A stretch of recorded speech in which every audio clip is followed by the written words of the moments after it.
Now, it's World Environment Day, and today, with everything happening in the world due to climate change, it's crucial that we use this day to raise awareness and let people know that we have the power to bring change and preserve our environment.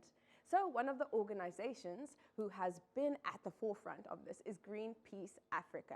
And one of their volunteers, Elaine Mills, will speak to us a little bit about the importance of bringing change and how she works alongside Greenpeace to make sure that this happens. Welcome to the show, Elaine. Hi Zoe, thanks very much. No, thank you for joining us. Okay, so it's World Environment Day, and obviously you have a passion for change, and you decided Greenpeace, that's where I want to go to make my difference. What is it about Greenpeace that attracted you to it? It's a international organization which has existed for decades, and it is completely independent, so it doesn't take any donations from corporations or governments. I think many will be familiar with the scenes of the Greenpeace boats which undertake quite brave actions on the seas, confronting ships engaged in oil drilling and other environmentally damaging practices. So you obviously take part at a volunteer level. You have another job, I'm assuming, that you do. What do you do, by the way? That's right. I'm a journalist. Are you a journalist? Yes. Lovely. So you know the importance of doing your research and making sure what we're presented with is factual, and that we have not volunteers, organizations rather, that are really at the forefront of change and pushing a change. What is it about Greenpeace? Is it their years of history that makes you want to go for a volunteer group like that?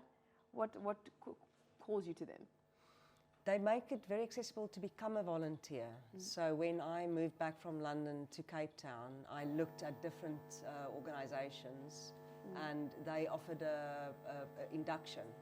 So I went there, and I've never looked back since then. What does the induction entail? They tell you about their policy, they tell you about the history, and also certain principles that you need to adhere to if you want to become involved in the organization. Okay, and what does the day-to-day of a volunteer look like when you get to be involved? There's no structure. There's so much that you can do depending on what is happening. So the first campaign that I was involved in was against single-use plastics. We drew up a petition and delivered that petition to the top 4 political parties of the day. But in the meantime, I've become very involved in campaigning against offshore oil and gas exploration, which is a huge threat to our environment. Most people will probably be familiar with the protests against Shell's plan to explore for oil and gas along the Wild Coast.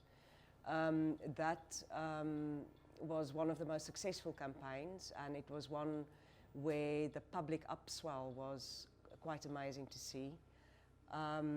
But it's still a huge threat, because there are a lot of oil firms who want to exploit our waters for oil and gas. Fair enough. So I think the biggest misconception that people have when they go into thinking about climate change and sustainability is the fact that they think we are so small, we are just a drop in the ocean, but that change can have a ripple effect throughout. So for people at home, what is something they could do at a very basic level to make a change and create change that you see? You're very right. I mean, you can actually have a ripple effect, which is quite amazing, and people shouldn't underestimate the power that they have when they act as a collective. And the Shell case is an illustration of that, because the court audits Shell to stop its exploration.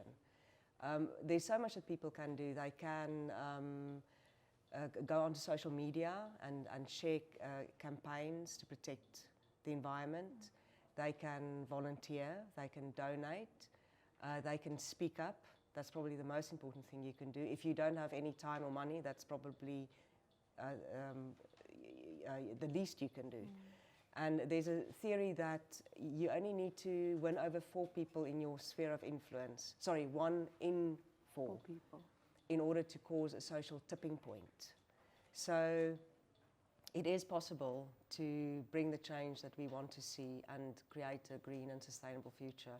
Okay, well, we really hope that this has been an indication to people at home that they can be the change. And thank you so much for being part of this change and coming here and speaking to us about this. I think you've made a significant impact in your short time of volunteering, and we hope this can create a ripple effect to you at home.